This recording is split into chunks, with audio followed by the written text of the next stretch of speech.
Hello everyone, welcome to Catalyst Studies. This is Nishant Kumar Singh और आपका catalyst studies में हार्दिक स्वागत है। साथ ही में ये हमारा ग्रामीण परिवेश का पार्ट 4 है। ग्राम समाज इसमें हम कवर करेंगे, कंप्लीट ग्राम समाज को कवर करेंगे और ये आपके एग्जाम पॉइंट ऑफ व्यू से बहुत ही ज्यादा इंपॉर्टेंट होने वाला है। ठीक है, इसको आप बिल्कुल ही मिस मत करिएगा और इस वीडियो को आप बार बार देखिएगा, क्योंकि इससे मेरा मानना है कि इससे मिनिमम 1 क्वेश्चन तो बनेगा ही बनेगा। ठीक है, साथ ही में जो प्रीवियस ईयर के जो प्रीवियस मतलब वीडियोस मैं लाया हूँ वो भी इंपॉर्टेंट है, तो वीडियो को आप फॉलो करिए। लेकिन ये मेरे मतलब अनुमान के हिसाब से मैंने जितनी पेपर देखी है या जो भी मैंने स्टडी की है उस हिसाब से ग्राम समाज से क्वेश्चन आते ही आते हैं। ठीक, और इसके साथ साथ जो मैंने जीएस का सेक्शन सीरीज स्टार्ट किया है उसको भी आप फॉलो किया करें। ठीक, उसके वीडियोस आप नहीं देखते हैं, अब पता नहीं क्यों नहीं देखते हैं, ये आपके ऊपर है, क्योंकि क्वेश्चन तो उससे भी आने वाले हैं, 25 नंबर का है वो। ठीक है, जीएस में भी आप इधर उधर से आप पढ़ते होंगे, कोई दिक्कत नहीं है। लेकिन मेरा मानना है कि जो मैं वीडियोस लाता हूँ वो बेस्ट है। बेस्ट इसलिए है क्योंकि देखिए, घटना चक्र ही मैं क्यों लेके आता हूँ, क्योंकि घटना चक्र जो है वो कॉम्पाइलेशन वीडियो होता है, कॉम्पाइलेशन सीरीज होता है, जो कि पूरे मतलब अब हिस्ट्री आप ये बताइए, लेखपाल के लिए आप यूपीएससी की हिस्ट्री तो पढ़ेंगे नहीं, यूपीएससी की ज्योग्राफी तो पढ़ेंगे नहीं। ठीक है, अगर मुझे टाइम मिलेगा तो मैं मास्टर वीडियोस भी लेके आऊंगा, मैं मास्टर वीडियोस भी आपको प्रोवाइड करवाऊंगा हर सेक्शन का, चाहे ज्योग्राफी, हिस्ट्री। ठीक है, एक्चुअली में थोड़ा रिसोर्सेज की कमी की वजह से ठीक वो स्लाइड बनाने में या इसमें थोड़ी सी दिक्कत होती है, बट कोई नहीं, मैं उसको आपके लिए मतलब एडजस्ट करने की कोशिश करूंगा। तो प्लीज आप भी सपोर्ट करें, वीडियो को लाइक शेयर सब्सक्राइब प्लीज किया करें। आप वीडियोस देखते हैं पर उसको छोड़ देते हैं, तो ऐसा ना करें, वीडियो को सब्सक्राइब और बेल आइकन को दबा दें ताकि आपको नोटिफिकेशन पहले मिल जाए। ठीक, तो चलिए स्टार्ट करते हैं एक बेहतरीन सीरीज को। देखिए, ग्रामीण ये ग्राम समाज है। ठीक, महात्मा गांधी ने कहा था भारत गांव में निवास करता है। ये एक महात्मा गांधी जी का ये एक नोटेशन और थॉट भी था कि मतलब भारत का जो गांव है, मतलब भारत जो है वो अपने गांव में ही निवास करता है, शहरों में नहीं। महात्मा गांधी कब आए थे? तो ये आए थे 9 जनवरी 1915 को। कहां से? साउथ अफ्रीका से इंडिया। और इसी दिन हम लोग प्रवासी दिवस के रूप में मनाते हैं। ठीक है, तो इसको आप ध्यान रखेंगे। तो चलिए, राष्ट्रपिता महात्मा गांधी द्वारा कहा गया उपयुक्त आज भी उतना ही प्रासंगिक है जितना कि उस समय था। बिल्कुल। ग्रामीण जन भारतीय समाज का केंद्र होने के साथ ही वास्तविक भारत के परिचायक भी है। ठीक, इसको देखिए, जो भी ये चीजें हैं इसको आप, मैं इसलिए रीडिंग करके सुनाता हूं क्योंकि ये देखिए एक तरीके से आपका ये रीजन है, आप चीजों को समझेंगे। आपको हमेशा फैक्ट्स पे ही ध्यान नहीं देना है, चीजों को समझना भी है। मानता हूं ये जो पोर्शन है, जितने ये नीचे के 3 पॉइंट्स हैं, इससे क्वेश्चन नहीं बनेंगे, ये मेरा ही मानना है। आपको भी लगता होगा कि इससे क्या क्वेश्चन नहीं बनेंगे, लेकिन ग्रामीण समाज, ग्रामीण आपको जानना जरूरी है ना कि एक्चुअली में ये चीज है क्या। क्या पता मे भी इससे ही क्वेश्चन बना दे, तो आप चीजों को पढ़े रहेंगे, समझे रहेंगे, तो आपको काफी आसानी होगा, इसलिए मैं चीजों को कवर करता हूं। तो भारतीय समाज के केंद्र इन्हीं ग्रामवासियों के लिए सुचारू आधारभूत सामाजिक ढांचे की उपलब्धता सुनिश्चित करने वाली प्रभावकारी प्रणाली विकसित करने की जरूरत है। ठीक है, गांव के विकास की हम बात कर रहे हैं। देश के विकास का लाभ समाज के हर वर्ग तक पहुंचाने के लिए सामाजिक और आर्थिक ताने बाने के कुछ महत्वपूर्ण तथ्यों की पहचान की है, जो ग्रामीण क्षेत्रों के जनजीवन के स्तर को ऊपर उठाने में मददगार होगा। मेनली कहना यह है कि जब तक हम विलेज का डेवलपमेंट नहीं करेंगे, विलेज का डेवलपमेंट नहीं होगा, तब तक कंट्री का डेवलपमेंट नहीं होगा। ये मेरा भी मानना है कि जब तक हम अपने गांव का विकास नहीं करेंगे, गांव तक हर सुविधा को उपलब्ध नहीं कराएंगे, तब तक हमारे देश का विकास नहीं हो सकता। ठीक, ग्रामीण क्षेत्र का अर्थ देखिए, ग्रामीण क्षेत्र का अर्थ क्या है? 2011 की जनगणना के अनुसार वह स्थान ग्रामीण क्षेत्र की श्रेणी में है जिनकी आबादी 5,000 से कम है। देखिए, ग्रामीण क्षेत्र जिसकी आबादी 5,000 से कम है वो रूरल हो गए। रूरल, ग्रामीण को हम रूरल। जिनका जनसंख्या घनत्व 400 व्यक्ति प्रति वर्ग किलोमीटर से कम हो, तो उसका कामकाजी पुरुषों की 25%। देखिए, मोटा मोटी बात यह है कि जिसका इंग्लिश में अगर बात करें तो पॉपुलेशन पॉपुलेशन डेंसिटी बोलते हैं ना हम जनसंख्या के घनत्व को, तो वो 400 व्यक्ति वर्ग प्रति वर्ग किलोमीटर से कम हो, और साथ ही में 25% वहां के जो लोग हों वो एग्रीकल्चर पे डिपेंडेंट हो, एग्रीकल्चर पे, ठीक है, मिनिमम। इससे अगर वो कम होंगे डिपेंडेंट तो वो गांव की श्रेणी में नहीं होगा, ठीक है, फिर उसको अर्बन और शहरी श्रेणी में रखा जाएगा। तो ये इंपॉर्टेंट है काफी, जो इंपॉर्टेंट होगा उसके सामने मैं आपको इंपॉर्टेंट लिखता जाऊंगा, उसको आप ध्यान से पढ़ेंगे। ग्रामीण क्षेत्रों के उन्नयन के लिए सरकारी प्रयास, सरकार ने गांव और ग्रामीण इलाकों के लोगों का जीवन स्तर सुधारने के लिए कई कार्यक्रम और योजनाएं प्रारंभ की हैं। योजनाएं तो बहुत ही ज्यादा इंपॉर्टेंट होने वाली हैं, ठीक है, क्योंकि योजनाओं से लगभग मान के चलिए कि आपके 5 से 7 8 क्वेश्चन बनने ही बनने हैं, ठीक। तो ग्रामीण आधारभूत ढांचे के निर्माण के लिए सरकार ने एक संबद्ध योजना भारत निर्माण वर्ष 2005 से स्टार्ट की है। ग्रामीण के विकास के लिए भारत सरकार ने भारत निर्माण वर्ष 2005, इसको याद रखेंगे, यहां से 2005 से स्टार्ट की है। भारत निर्माण के अंतर्गत जल आपूर्ति, ये चीजें, जल आपूर्ति गांव के लिए, आवास, दूर संचार, सूचना प्रौद्योगिकी, सड़क, विद्युतीकरण, सिंचाई सुविधाओं के विकास के लिए, मतलब इन सबों के विकास के लिए ध्यान दिया जाएगा भारत निर्माण योजना के तहत, ठीक। कृषि की अगर हम बात करें, वर्ष 2000 में भारत सरकार द्वारा राष्ट्रीय कृषि नीति की घोषणा की गई। 2000 में राष्ट्रीय कृषि नीति की घोषणा की गई थी। राष्ट्रीय कृषि नीति का शुभारंभ कृषि और सहकारिता विभाग, कृषि मंत्रालय द्वारा 2007 में किया गया। इसका शुभारंभ, राष्ट्रीय कृषि नीति का शुभारंभ कब हुआ? 2007 में, और घोषणा कब हुई थी? 2000 में। और किसने किया था? सहकारिता विभाग, कृषि मंत्रालय द्वारा 2007 में किया गया। इस नीति का लक्ष्य भारतीय कृषि की अन्न प्रयुक्त व्यापक विकास संभावनाओं को कार्यान्वित करना, ग्रामीण क्षेत्रों में रोजगार का सृजन, सभी किसानों के लिए उचित जीवन स्तर प्राप्त करना इत्यादि है, ठीक। किसानों के हित को देखते हुए बीज उपचार अभियान के द्वारा सरकार उपचारिता बीज किसानों को उपलब्ध कराती है। ये उपचारिता बीज अधिक उपज देते ही साथ ही बीमारियों और कीटों के खिलाफ संघर्ष, देखिए इसके तहत सरकार हमें सीड प्रोवाइड करवाती है, जो कि हाइब्रिड होते हैं, पेस्ट रेजिस्टेंट होते हैं। Pest resistant in the sense कि वो उनके अंदर कीटों से मतलब लड़ने की ताकत होती है, साथ ही में वो हाई इल्डिंग वैरायटीज होते हैं, और इन सब चीजों को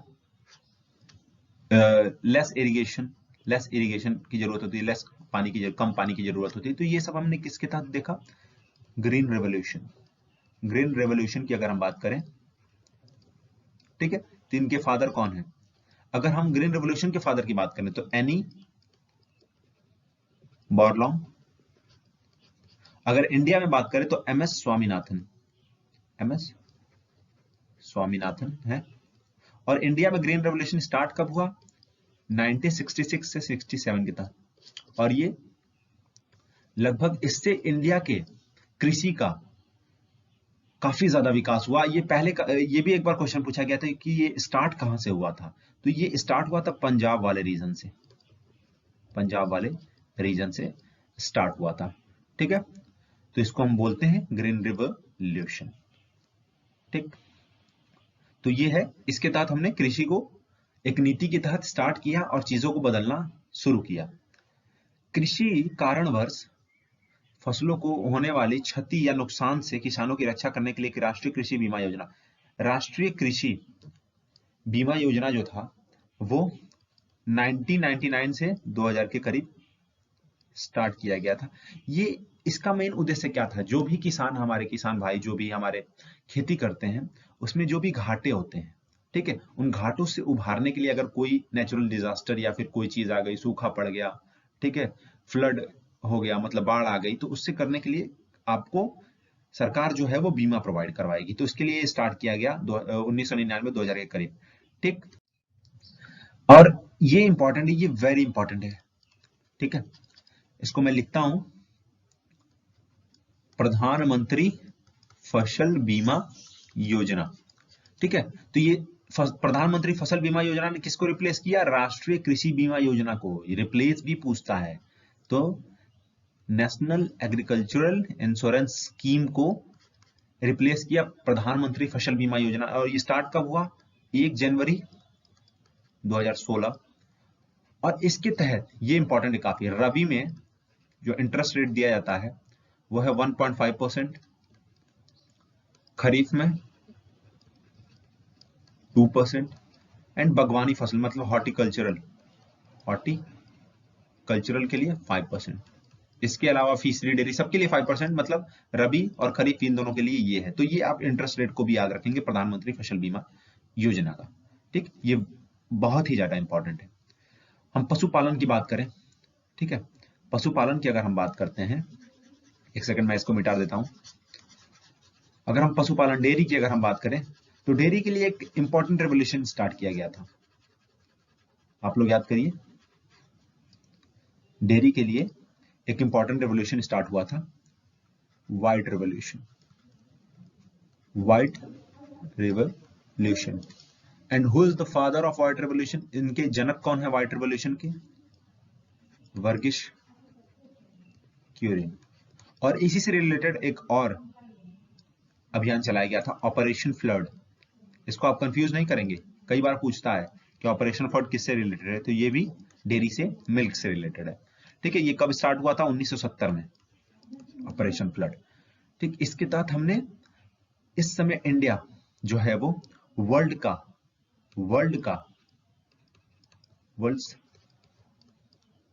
हाईएस्ट प्रोड्यूसर है, मतलब पहले नंबर पे है मिल्क के प्रोडक्शन में।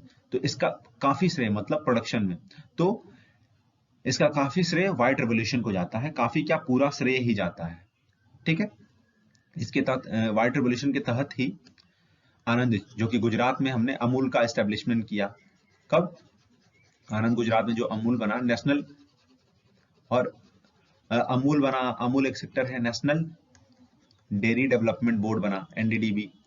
इसका भी 1958 में ये बना था, गुजरात में ही है ये, आनंद में। तो ये सारी चीजें आपको एडिशनल चीजें याद रखनी है।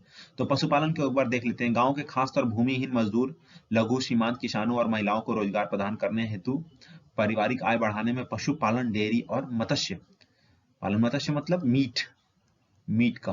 तो देखिए, ये एक तरीके से बात करता है, अगर किसानों को ज्यादा आय मतलब इनकम जनरेट करना है तो वो इंटेंसिव एंड इंटीग्रेटेड फार्मिंग पे ध्यान दें। और इस पे मतलब इंटीग्रेटेड फार्मिंग का मतलब क्या होता है कि हमने आपकी खदानों की खेती की हुई है, मतलब कि चावल, गेहूं, उसके साथ साथ मैं पोल्ट्री भी रखता हूं, उसके साथ साथ मैं डेयरी भी रखता हूं। ठीक है, मशरूम फार्मिंग हो गया, ठीक है, वेजिटेबल्स की फार्मिंग होगी। तो इंटीग्रेटेड कई चीजों को मैं लेके चलता हूं, तो इससे क्या होता है कि जो आपका रिस्क परसेंट है वो काफी घट जाता है और आपके प्रॉफिट को बढ़ जाता है। तो सरकार इस पे ध्यान देगी। इसके कारण सस्ता पोषक तत्वों से भरपूर खाद्य पदार्थ भी बहुत से लोगों को उपलब्ध किया जाएंगे। बिल्कुल, पशुधन के क्षेत्र में अच्छी नस्लों की जानकारी अभाव, उचित दाने चारे की जानकारी की कमी और उपलब्धता आदि के बारे में पर्याप्त ज्ञान का अभाव। इसके तहत आपको ज्ञान भी दिया जाएगा कि कौन सी पशु को पालें, कौन सी पशु कैसा, मतलब अब देखिए, हम पशु पालते हैं तो मेन एम तो यही होता है ना कि कितना हम उससे मिल्क प्रोड्यूस करेंगे, कितना इल्ड देगी हमको, इल्ड इन द सेंस की मतलब कितना वो हमको दूध देगी। तो जब हम हाइब्रिड किस्मों को लाएंगे, हाइब्रिड जो नस्लें होंगी उनको लाएंगे, तो उससे ज्यादा दूध की प्राप्ति होगी। तो राष्ट्रीय कृषि नीति के माध्यम से इन मुद्दों को भी समाधान, राष्ट्रीय कृषि नीति में इन मुद्दों को भी रखा गया। ठीक है, चूंकि कृषि जिसमें पशुपालन, डेयरी और मत्स्य पालन शामिल है, राज्य सरकारों के अधीन आने वाला विषय, इसलिए पशुपालन, डेयरी, मत्स्य पालन और जो सरकार द्वारा इन क्षेत्रों में विकास के चलाए जा रहे हैं कार्यक्रमों को अतिरिक्त सहायता देने के लिए, तो ये उसी से रिलेटेड है। इसको वो सब पॉइंट्स एक बार इसको आप फिर से रीड कर लेंगे सबको। वित्त की बात करें, बीजों, कृषि मशीन तथा भूमि की खरीद के लिए अन्य आवश्यकताओं की पूर्ति के लिए किसानों को साख की जरूरत होती है। बिल्कुल, ये कहने का मतलब ये है कि सरकार ने किसान क्रेडिट कार्ड स्टार्ट किया। कब स्टार्ट किया? 1998 में। तो इसके तहत जो सरकार है वो फार्मर्स को, जो किसान हैं, किसान भाइयों को, किसान को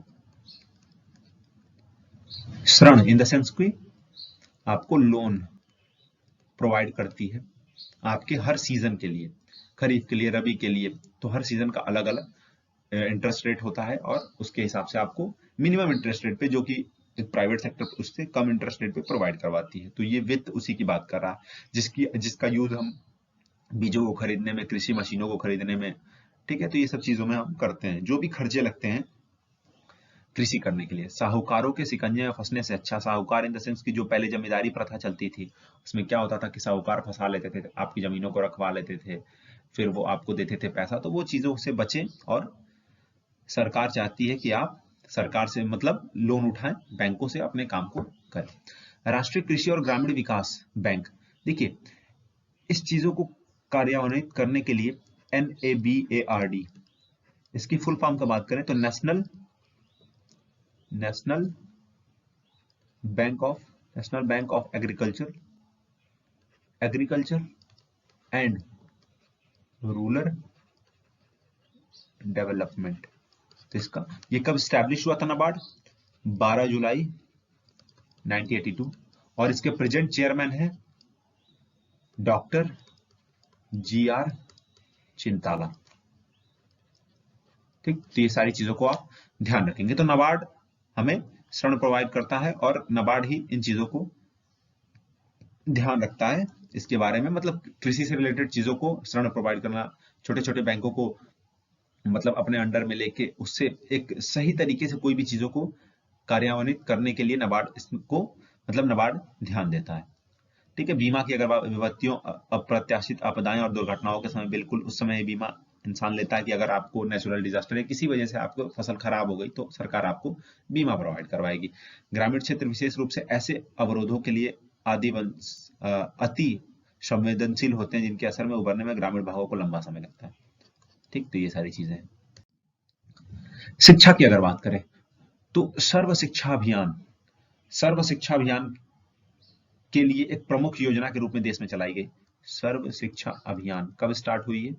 ये स्टार्ट हुई 2001 में। ठीक है, यह कार्यक्रम पूरे देश में लड़कियों, अनुसूचित जातियों, अनुसूचित जनजाति और कठिन परिस्थितियों में रह रहे अन्य बच्चों की शिक्षा से रिलेटेड है। बिल्कुल, जो गरीब, जो पॉवर्टी लाइन से नीचे हैं या जो गरीब हैं, जो पढ़ नहीं सकते हैं या उनके गार्जियन उन्हें पढ़ाते नहीं है, तो उससे इस सर्व शिक्षा अभियान को लाया गया कि सबको मतलब प्रोवाइड कराया जाएगा। इसी के तहत योजना लाई गई, बेटी बचाओ बेटी पढ़ाओ भी सर्व शिक्षा अभियान के तहत ही लाया गया।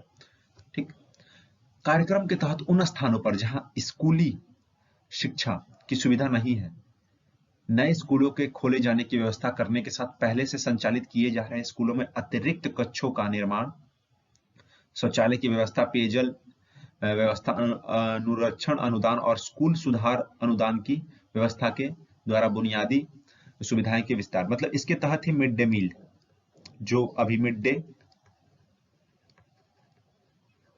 मील एक्चुअली में सर्व शिक्षा अभियान जो था ये 1990 में स्टार्ट किया गया था। उसका एक्चुअली मुझे नाम याद नहीं आ रहा है, लेकिन उसको फिर इंप्लीमेंट किया गया 2001 में। तो ये 1990 में ही स्टार्ट हुआ था। इम्प्लीमेंटेशन का मतलब बदलाव करके, कुछ चेंजेस करके 2001 में लाया गया था। तो मिड डे मील जो था ये 1995 में स्टार्ट हुआ था। इसके तहत क्या होता है कि जो प्राइमरी या सेकेंडरी स्कूल के बच्चे होते हैं उन्हें पोषण जो होता है, हेल्थ फूड्स प्रोवाइड किए जाते हैं ताकि वो मतलब अपने एजुकेशन पे ध्यान दे सके। अगर हम अच्छा न्यूट्रिशन, अच्छा फूड इनटेक नहीं करेंगे तो चीजें मतलब हम पढ़ेंगे कैसे, न्यूट्रिशन की कमी हो जाएगी शरीर में। मुफ्त पाठ्य पुस्तकों के वितरण सहित कई कार्यक्रमों का लाभ इन बच्चों को कार्यक्रम के तहत दिया जाएगा। बिल्कुल, सर्व शिक्षा अभियान के अंतर्गत ग्रामीण क्षेत्रों में कंप्यूटर शिक्षा प्रदान की, इसके साथ हम कंप्यूटर शिक्षा भी प्रोवाइड करवाते हैं। देखिए ये जो है ये इंपॉर्टेंट है। पॉलिटी की जब मैं वीडियो लाऊंगा तो उसमें मैं आपको बताऊंगा। एक अमेंडमेंट हुआ था, 86th अमेंडमेंट एक्ट कब हुआ था? ये 2002 में। इसके क्या हुआ था? इसके तहत फंडामेंटल राइट्स, जो हमारे फंडामेंटल राइट्स हैं, जो कि पार्ट 3 में है फंडामेंटल राइट्स में, उसमें 21A ऐड किया गया था और इससे जोड़ के ये बोला गया था 6 से 14 वर्ष तक के बच्चों के लिए निःशुल्क और अनिवार्य शिक्षा के अधिकार को मौलिक अधिकार का दर्जा दिया जाएगा। मौलिक अधिकार का मतलब क्या हुआ? उसी को बोलते हैं मौलिक अधिकार, मतलब फंडामेंटल राइट्स 6 से 14 साल के बच्चों। इसके साथ साथ जो हमारा फंडामेंटल ड्यूटीज है, हमारी ड्यूटीज मतलब हमारा अधिकार क्या है, हमारा अधिकार क्या है, तो उसके तहत 11वां सब पॉइंट ऐड किया गया था इसी के अमेंडमेंट के तहत। उसमें भी ये बोला गया था कि ये गार्जियन की भी जिम्मेदारी है कि वो अपने बच्चों को पढ़ाएं। ठीक, तो यही ये कह रहा है पॉइंट। आवास एवं विकास, ग्रामीण विकास विभाग राज्य सरकार के माध्यम से गरीबी उन्मूलन, ठीक, रोजगार सृजन, ग्रामीण बुनियादी ढांचा विकास, न्यूनतम बुनियादी सेवाओं की स्वास्थ्य व्यवस्था आदि के लिए ग्रामीण क्षेत्रों में कार्यक्रम लागू कर रहा है। आवास ग्रामीण गरीबों के सम्मानजनक जीवन का आधार है। आवास की कमी से सुलझाने भारत में ग्रामीण विकास और गरीबी उन्मूलन को प्रधानमंत्री आवास योजना के तहत 2022 तक सभी को आवास लक्ष्य, ये लक्ष्य है प्रधानमंत्री पीएम आवास योजना का, ये लक्ष्य है कि 2000 डेडलाइन दिया हुआ कि 2022 तक हम सबको मतलब आवास प्रोवाइड करवा देंगे। और ये कब स्टार्ट हुआ था? पीएम आवास योजना ये स्टार्ट हुआ था 2015 में। ठीक है, तो ये लॉन्च डेट स्टार्टेड, ये काफी इंपॉर्टेंट होते हैं, तो इसको आप याद, इसीलिए मैं चीजों को आपको एडिशनल चीजें बता रहा हूं। हर घर और को मतलब स्टार्ट किया गया। फिर विद्युतीकरण की अगर बिजली की बात करें तो एक सौभाग्य स्कीम स्टार्ट किया गया। सौभाग्य स्कीम स्टार्ट हुआ। कब स्टार्ट हुआ? 25 सितंबर 2017 को। इसके तहत देश के ग्रामीण तथा शहरी क्षेत्रों को सभी घरों को विद्युतीकरण सुनिश्चित करना है। मतलब सरकार ये ध्यान देगी कि ग्रामीण और शहरी सभी घरों को बिजली प्रोवाइड हो सके। ठीक है, तो 2017 में सौभाग्य स्कीम स्टार्ट हुआ था। ये किससे रिलेटेड है? ये विद्युतीकरण, आपको लिख रहा हूं, बिजली से रिलेटेड है। ठीक है, जल आपूर्ति की अगर बात करें, भारत सरकार ने त्वरित ग्रामीण जल आपूर्ति कार्यक्रम के तहत ग्रामीण क्षेत्रों में, ठीक है, ग्रामीण क्षेत्रों में सुरक्षित पेयजल उपलब्ध कराने में राज्यों के प्रयासों में मदद की है। ठीक, ये पहला पॉइंट हुआ। दूसरा इंपॉर्टेंट है, मैंने पहले से भी लगा रखा है और इंपॉर्टेंट में लिख देता हूं, राजीव गांधी राष्ट्रीय पेयजल मिशन। ठीक है, अब देखिए, ये राजीव गांधी राष्ट्रीय पेयजल आपूर्ति विभाग द्वारा संचालित 2000, इसको 2009 से 2012 के बीच में इसको इम्प्लीमेंट किया गया था। ठीक है, अगर हम टैगलाइन की बात करें, national drinking water mission, I think so ये नाम था। ये स्टार्ट हुआ था 1986 में। ठीक है, फिर इसका नाम बदल के राजीव गांधी राष्ट्रीय नेशनल ड्रिंकिंग वाटर मिशन हो गया। ठीक है, ये कब हुआ था? 1991 में। देन फिर इसको 2009 से 2012 के बीच में इम्प्लीमेंट किया गया, इम्प्लीमेंटेशन हुआ इसका। ठीक है, पेयजल आपूर्ति विभाग और द्वारा और ग्रामीण राष्ट्रीय पेयजल कार्यक्रम के इस इम्प्लीमेंटेशन करके इसको दिशा निर्देश दिए गए और इसका एम ये था कि सभी गांवों को मतलब हम शुद्ध पानी की मतलब शुद्ध पानी प्रोवाइड कर सके हर घर को। अगर हम बात करें अभी रिसेंट करंट की बात करें तो गोवा एक ऐसा मतलब राज्य है जिसने मतलब पहला राज्य जिसने हर घर को टैप नल से पानी, टैप वाटर कनेक्शन प्रोवाइड करवा दिया है हर घर को। तो ये भी इंपॉर्टेंट है। स्वच्छता की अगर बात करें तो संपूर्ण स्वच्छता अभियान ग्रामीण क्षेत्रों में जीवन के सामान्य गुणवत्ता में सुधार लाने के लिए शुरू किया गया। जो संपूर्ण स्वच्छता अभियान था उसको हमने जो भी ग्रामीण क्षेत्रों में जीवन को सामान्य गुणवत्ता से सुधार लाने के लिए स्टार्ट किया गया। ग्रामीण क्षेत्रों में स्वच्छता कवरेज में तेजी लाने के लिए सभी के लिए शौचालय का उपयोग करने का लक्ष्य रखा गया और इनमें पंचायती राज संस्थाओं के समुदाय को प्रेरित करने के जागरूक निर्माण, मतलब इनका एम ये था कि हम स्वच्छ भारत मिशन, निर्मल ग्राम पुरस्कार, देखिए निर्मल ग्राम पुरस्कार शुरू किए गए। जो गांव साफ रहेगा उसको निर्मल ग्राम, एक ये इनिशिएटिव था ताकि लोग आगे बढ़ें, चाहे वो गांव के लोग हों, चाहे वो वार्ड मेंबर्स हों, चाहे वो पंचायत से रिलेटेड जितने भी सदस्य हो, प्रधान हो, वो लोग सब आगे बढ़ के अपने गांव को स्वच्छ रखें। तो इसके लिए निर्मल ग्राम पुरस्कार स्टार्ट किया गया। ठीक, साथ ही में अगर हम बात करें तो अगर 2 अक्टूबर, यहाँ पे आप देख सकते हैं 2 अक्टूबर 2014 को स्वच्छ भारत मिशन स्टार्ट हो गया। मोदी जी की सरकार बनी और उसी साल, इससे आप रिलेट करके याद रख सकते हैं, मोदी जी की जो सरकार बनी उसी साल ये स्टार्ट हुआ और भारत को खुले में स्वच्छ से मुक्त कराना ये एम था। स्वच्छ मुक्त मतलब मतलब खुले में स्वच्छ जो शौच होता है उससे मुक्त कराना ये एम था स्वच्छता भारत मिशन, जो 2 अक्टूबर 2014 को स्टार्ट किया गया। ठीक है, इस मिशन के 2 उप मिशन है। कौन कौन से? एक तो है आपका स्वच्छ भारत मिशन शहरी और एक है स्वच्छ भारत मिशन ग्रामीण। ठीक है, तो ये है। अगर हम शहरी की बात करें तो शहरी का जो अभी उत्तर प्रदेश का जो बजट था उसमें शहरी के लिए कितना रखा गया? 1400 करोड़ का बजट था यूपी में। बजट, ये जो मैं बता रहा हूं जितनी भी चीजें, ये बेहद इंपॉर्टेंट होने वाली हैं। ठीक है, तो आप चीजों को सीरियसली पढ़ें, मतलब हर सेक्शन को, हर सीरीज को आप फॉलो करें। ठीक है, मैं वही चीजें आपके लिए ला रहा हूं जो आपके लिए बेस्ट है, जो आपके एग्जाम पॉइंट ऑफ के लिए मतलब फायदेमंद होगी। चीजों को आप फॉलो करें, क्योंकि देखिए ऐसा मौका फिर मिलने वाला है नहीं। आपको भी मालूम है कि राज्य सरकार की नौकरियां कितनी डिफिकल्ट होती हैं, डिफिकल्ट इन द सेंस कि कितनी, अब लेखपाल 2015 के बाद 2021 में आ रहा है। ठीक, तो कहने का मतलब ये है कि आप इस मौके को प्लीज ग्रैब करें, छोड़े ना। ठीक, तो इसके तहत क्या हुआ कि ग्रामीण के तहत हमने 2031 करोड़ का बजट है, यूपी बजट जो था, यूपी सरकार ने बजट में अपना पास किया था। ठीक है, अगर ग्रामीण की बात करें तो इसके तहत हमने 12,38,000 12,38,000 इंडिविजुअल व्यक्तिगत शौचालय बनवाए हैं। इंडिविजुअल व्यक्तिगत शौचालय का निर्माण करवाया है, शौचालय। और 98,000 मतलब 98,000 सामुदायिक शौचालय का मतलब निर्माण हो चुका है और 2022 तक कुछ बचे हैं, तो 2022 तक हो जाएगा।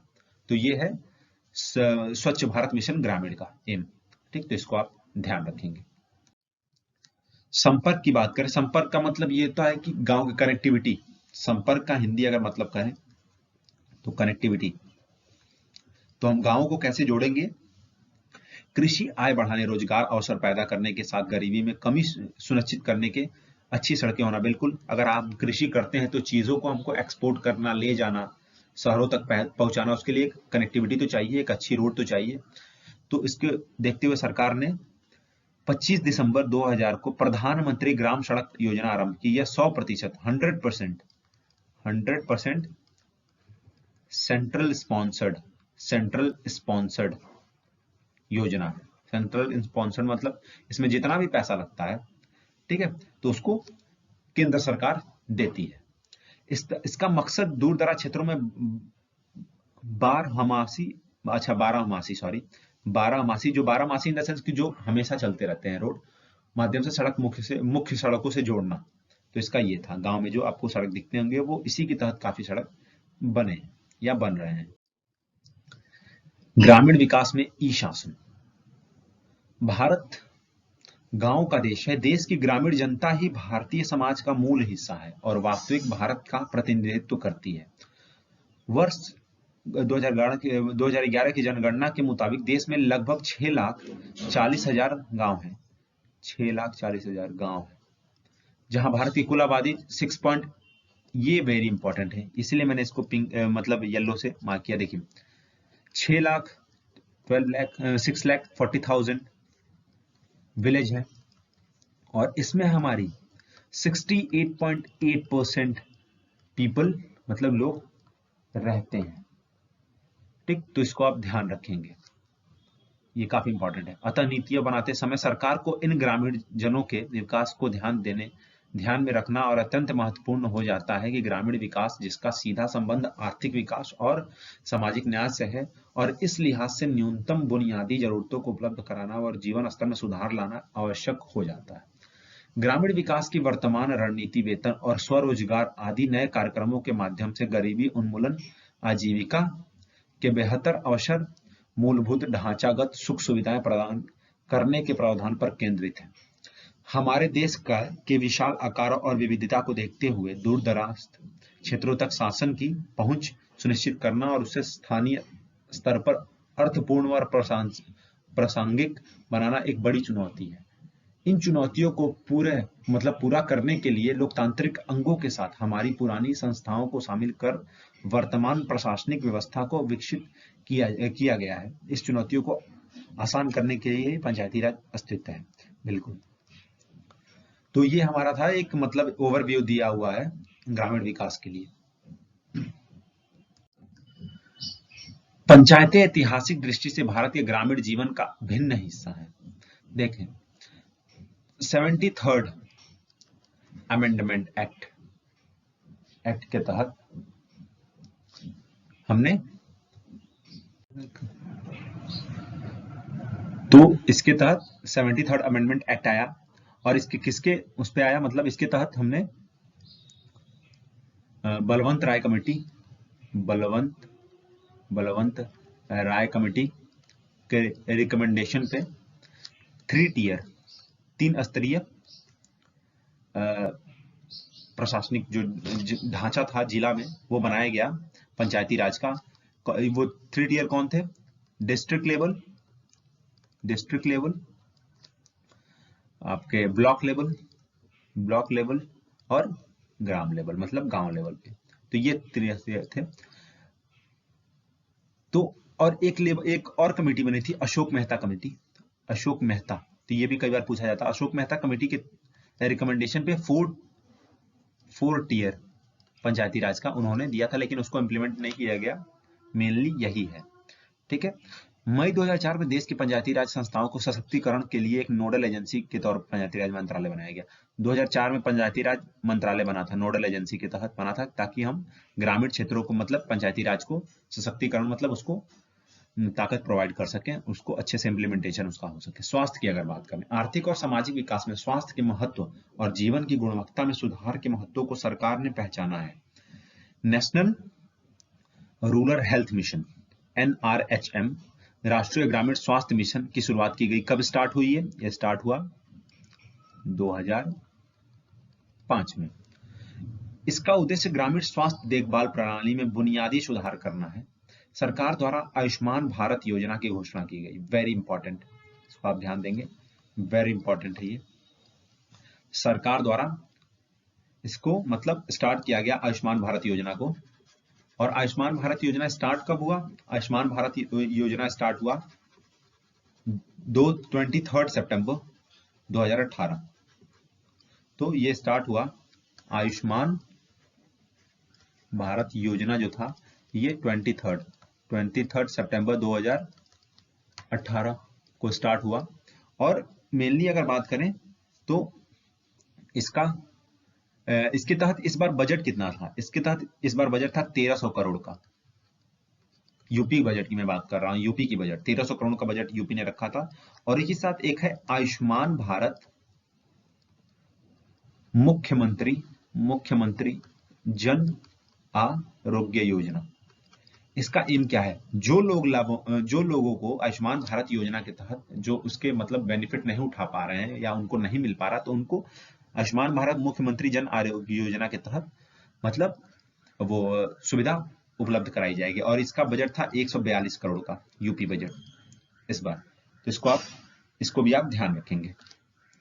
तो ये था। इसके तहत 50 करोड़ लोगों को 5 लाख रुपए स्वास्थ्य बीमा प्राप्त होगा। 5 लाख रुपए का स्वास्थ्य बीमा पर ईयर पूरे फैमिली को प्राप्त होता है। इसके तहत 1.5 लाख स्वास्थ्य और आरोग्य केंद्रों की स्थापना की गई है। तो ये जो 5 लाख है ये पूरे फैमिली को आपको दी जाएगी, इंडिविजुअल को नहीं, और 1 साल में आयुष्मान भारत योजना के तहत। प्रशिक्षण और रोजगार, देखिए राष्ट्रीय ग्रामीण रोजगार गारंटी एक्ट के तहत जो आप नरेगा का जानते ही हैं, नरेगा, जो कि 2005 में स्टार्ट हुआ। इसमें सरकार एक साल में 100 दिन का रोजगार प्रोवाइड करवाती है। ठीक है, प्रभावी ढंग से लागू किए गए नरेगा कार्यक्रम में गरीबी के नक्शे को बदलने की पूरी क्षमता मौजूद है। ये मानना है सरकार का कि ये गरीबी के नक्शे को पूरी तरह से बदल सकती है। 2 अक्टूबर 2009 को नरेगा का नाम बदल के महात्मा मनरेगा कर दिया गया। इसको बदल के मनरेगा कर दिया गया, Mahatma Gandhi national rural guarantee act, मतलब एम्प्लॉयमेंट गारंटी एक्ट। व्यवसायिक प्रशिक्षण, आवश्यक कार्य कौशल की कमी तथा प्रवेश योग्य औपचारिक। और नरेगा की एक बात बता देता हूं कि इसमें शेयर कितना है, तो ये 75:25 है, सेंट्रल 75 और स्टेट 25।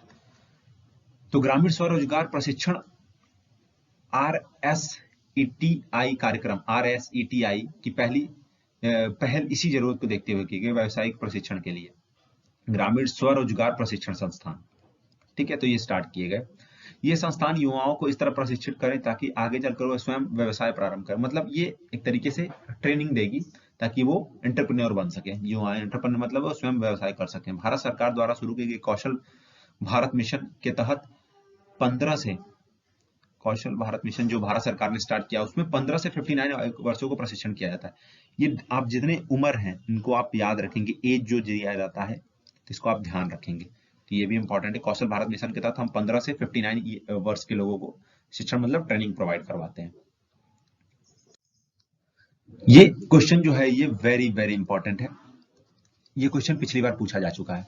पूछा गया था कि SGSY का फुल फॉर्म बताइए, तो स्वर्ण जयंती ग्राम स्वरोजगार योजना गरीबी इसका एम है ग्रामीणों को स्वरोजगार प्रदान करने वाला एकीकृत कार्यक्रम है। ये योजना का उद्देश्य सहायता प्राप्त गरीबी परिवार को स्व सहायता समूह के रूप में, ठीक है, स्व सहायता समूह का मतलब क्या है, इसको इंग्लिश में हम बोलते हैं सेल्फ हेल्प ग्रुप्स। ठीक है, तो इसके मदद से हम मतलब गरीबों को गरीबी रेखा से ऊपर उठाने की कोशिश करेंगे। उन्हें अपना खुद का व्यवसाय प्रारंभ करने के लिए प्रशिक्षित किया गया और उपयुक्त सहायता भी प्रदान की जाती है। योजना का निर्माण स्थानीय आवश्यकताओं को ध्यान में रखकर किया गया है। इस योजना को वर्तमान में पुनर्गठित कर राष्ट्रीय ग्रामीण आजीविका मिशन, मतलब ये जो था स्वर्ण जयंती स्वरोजगार योजना, इसको बदल के हम राष्ट्रीय ग्रामीण आजीविका मिशन के साथ हम इसके नाम को बदल दिया गया है। ठीक है, और ये स्टार्ट कब हुआ था, ये स्टार्ट हुआ था 1 अप्रैल 1999 को। ठीक है, इसको आप ध्यान रखेंगे, ये भी इंपॉर्टेंट है। इसका नाम बदल के राष्ट्रीय ग्रामीण आजीविका मिशन कर दिया गया है। तो ये हमारी लास्ट स्लाइड है। ठीक है, इसको आप ध्यान से देखेंगे, इसमें काफी इंपॉर्टेंट चीजें हैं। ठीक है, PDF आपको प्रोवाइड हो जाएंगी। अगर चीजें आपको छोटी दिख रही होंगी तो कोई नहीं, मैं आपको यहाँ पे लिख भी देता हूँ। राष्ट्रीय सामाजिक सहायता कार्यक्रम NSP ग्रामीण विकास मंत्रालय द्वारा संचालित कल्याणकारी, मतलब राष्ट्रीय NSP जो राष्ट्रीय सामाजिक सहायता है वो उसको ग्रामीण विकास मंत्रालय द्वारा संचालित किया जाता है। इसे शहरों क्षेत्रों, इसमें मतलब शहरी क्षेत्रों के साथ ग्रामीण क्षेत्रों में भी लागू किया गया है। दोनों शहरी और ग्रामीण दोनों में लागू हुए। यह बेरोजगारी, बुढ़ापा, बीमारी और विकलांगता आदि की स्थितियों में नागरिकों को सरकारी सहायता प्रदान कराता है। मतलब बेरोजगारी, अगर आप बेरोजगार हैं, आपको बुढ़ापे में आप आ गए हैं, बीमारी है, आपको विकलांगता है, तो इसमें आपको सरकारी सहायता प्रदान कराते हैं। कौन सा? राष्ट्रीय सामाजिक सहायता कार्यक्रम। आते हैं पहला हम इंदिरा गांधी वृद्धावस्था पेंशन योजना। इसमें एम क्या है? इसमें एज फैक्टर की अगर बात करें तो इस योजना के तहत गरीबी रेखा से नीचे के 60 वर्ष या उससे अधिक आयु के वर्ग को, 60 मतलब 60 इयर्स एंड उससे अबव, तो मैं ऐसे बना देता हूं, उससे अधिक को 500 रुपए पर मंथ दिए जाएंगे। तो ये इंदिरा गांधी वृद्धावस्था पेंशन योजना के तहत ही है, 60 साल से या उससे अधिक के। दूसरी अगर हम बात करें इंदिरा गांधी राष्ट्रीय विधवा पेंशन योजना, तो Indira Gandhi national window pension योजना की अगर बात करें तो इसके तहत 40 से 59 ईयर का जो एज है उसके लिए आपको 300 रुपए प्रति माह दिए जाएंगे इंदिरा गांधी राष्ट्रीय विधवा पेंशन योजना के तहत। ठीक, अगर हम बात करें इंदिरा गांधी राष्ट्रीय विकलांगता पेंशन योजना, इंदिरा गांधी राष्ट्रीय विकलांगता पेंशन योजना, तो इसके तहत 18 से 59 ईयर्स के जो लोग होंगे जो गंभीर रूप से विकलांग होंगे उनको 300 रुपए प्रति माह दिए जाएंगे। ये एक तरीके का पेंशन है। राष्ट्रीय परिवार लाभ योजना NFBS, इस योजना के तहत गरीबी रेखा से नीचे जीवन यापन करने वाले ग्रामीण मतलब परिवार में 18 से 64 वर्ष आयु तक के किसी कमाने वाले सदस्य की मृत्यु होने पर एक मुश्त मतलब एक साथ राशि प्राप्त करने का हकदार होगा। यह सहायता राशि 20,000। मतलब इसके तहत जो राष्ट्रीय परिवार लाभ योजना के तहत हम लोग जो अगर कोई डेथ कर जाता है 18 से 64 ईयर के बीच का अगर कोई पर्सन है, वो अगर मतलब नौकरी करता है, उसकी डेथ हो जाती है, तो एक साथ सरकार उन्हें 20,000 रुपए देगी। ठीक, तो ये है। इसके बाद अगर हम बात करें अन्नपूर्णा योजना क्या है, तो इस योजना के तहत वरिष्ठ नागरिकों को जो पात्र हैं और NOAPS के तहत लाभ नहीं ले पा रहे हैं, उन्हें प्रति माह 10 किग्रा खाद्यान्न मुफ्त। अन्नपूर्ण योजना के तहत मतलब आप नाम से ही समझ रहे हैं, आपको खाद्यान्न मतलब अनाजों की आप राशन जाके ले सकते हैं अपने राशन कार्ड के। तो वृद्धा लोगों के लिए है ये, जो कि ओल्ड एज के जो लोग हैं उनको 10 kg राशन उपलब्ध कराया जाएगा। ठीक, 6th की अगर बात करें प्रधानमंत्री वय वंदना योजना, PM वय वंदना योजना, ये इंपॉर्टेंट है, काफी ज्यादा इंपॉर्टेंट है। यह एक पेंशन योजना है जो कि 60 वर्ष से अधिक आयु के जो कि 60 ईयर से अधिक हैं ज्यादा हैं, उनको भारतीय जीवन बीमा LIC को इस योजना को संचालित, इसको कौन चलाता है, इसको LIC हैंडल करती है, मतलब उसके अंदर में ये आता है। और ये 60 साल के अधिक लोगों को जो कि एज, ये भी मतलब वरिष्ठ लोगों को मतलब ओल्ड एज के जो लोग हैं उनको पेंशन सुविधा उपलब्ध कराती है। तो इसका नाम है प्रधानमंत्री वय वंदना योजना। ठीक, तो ये था हमारा आज का वीडियो। ये वीडियो आपको अगर अच्छी लगी हो तो please like share and subscribe करें। ठीक है, जो लोग भी हैं, कुछ भी हो, आप लाल बटन को जरूर दबाएं और वीडियो को सब्सक्राइब करें, और वीडियो को जितना से ज्यादा हो सके आप शेयर करें, ताकि जो लोग पढ़ रहे हैं वो वीडियो को देखें। ठीक है, और अब सारे जितनी भी सीरीज में लेके आता हूँ प्लीज उसको फॉलो करें, नहीं तो उसमें आपको ही लॉस होगा। चीजें आप बीच से उठाएंगे तो आपको भी मालूम है कि कोई मतलब उसका नहीं रह जाएगा, एक प्रॉपर वे में जब चलता है। इसीलिए मैं प्लेलिस्ट में आपके लिए प्लेलिस्ट मैंने बना दिया है कि चीजें आपको प्रॉपर मिलेंगी, क्लासेस आपको, और मैं क्लासेस डेली ला रहा हूँ। अल्टरनेट क्लासेस चलती हैं आपकी, 2 क्लासेस हमेशा चलेंगी। जो आपकी जनरल स्टडीज की क्लासेस हैं वो भी अल्टरनेट आती रहेंगी, और जो ग्रामीण परिवेश हैं ये भी आपकी आती रहेंगी। तो आपको थोड़ा भी परेशान होने की जरूरत नहीं है। साथ ही में मैं बीच बीच में आपके यूपी स्पेशल के भी आपके क्लासेस लाता रहूंगा, उसको भी आप देखा करें, क्योंकि वो भी आपके लिए उतना ही ज्यादा इंपॉर्टेंट होने वाली है। साथ ही में अगर आप लेवकाल की तैयारी कर रहे हैं तो आप करंट अफेयर्स को पढ़ते रहें, न्यूज़पेपर के थ्रू या कोई भी वेबसाइट बहुत सारी हैं उसके थ्रू आप पढ़ते रहें।